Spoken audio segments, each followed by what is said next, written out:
The train screeched as it slid into the station, a long metallic cry that echoed through the tunnels like some wounded animal. The platform was deserted.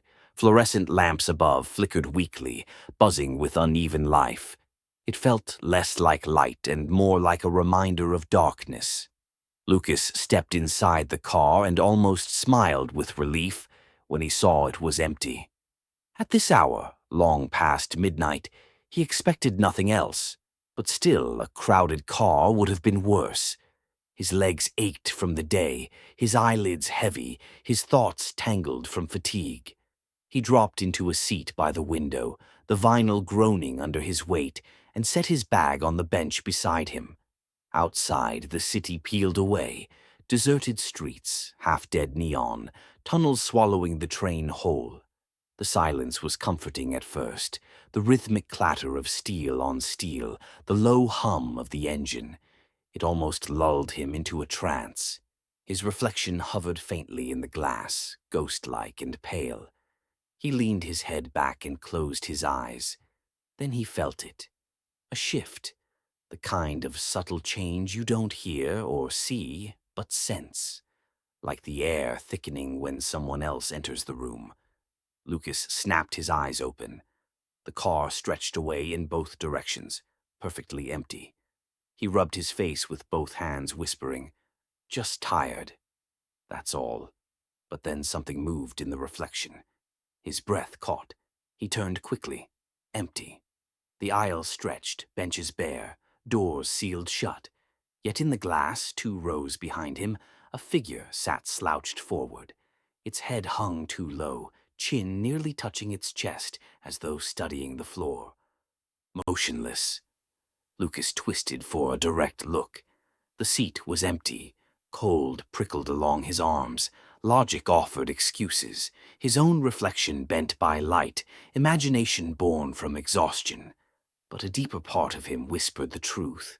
Something had been there. He tried to ignore it, forcing his gaze outward, following the blur of tunnels. Minutes dragged. The lights above buzzed in irregular bursts. Each vibration of the train felt amplified. Then came the sound. A shuffle, fabric against vinyl, from behind him.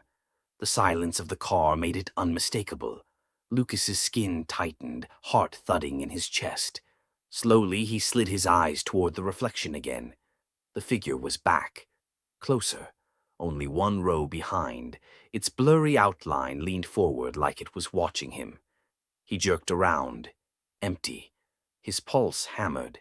He wanted to stand, to run to another car, but terror pinned him.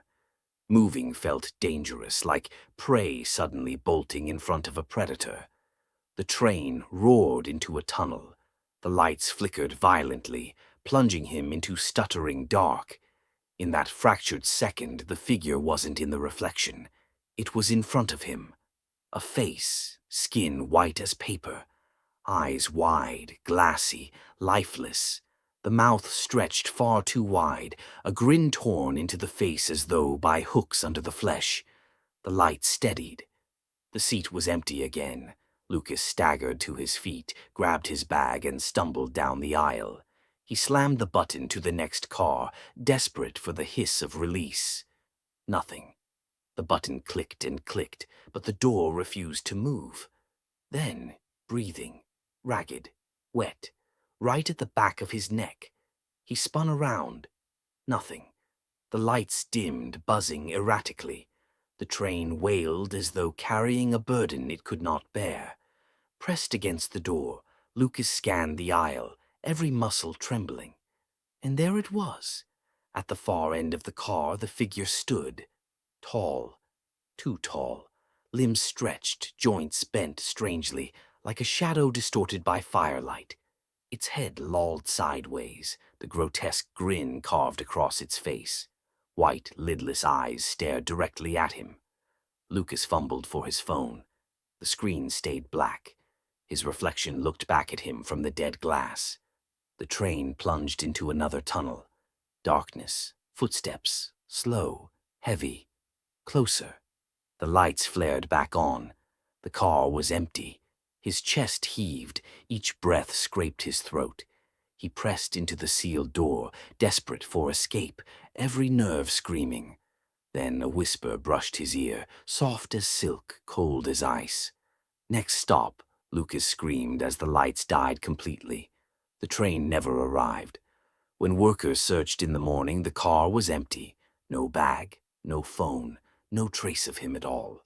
Only deep scratches raked across the window near one seat, as if fingernails had clawed desperately from inside.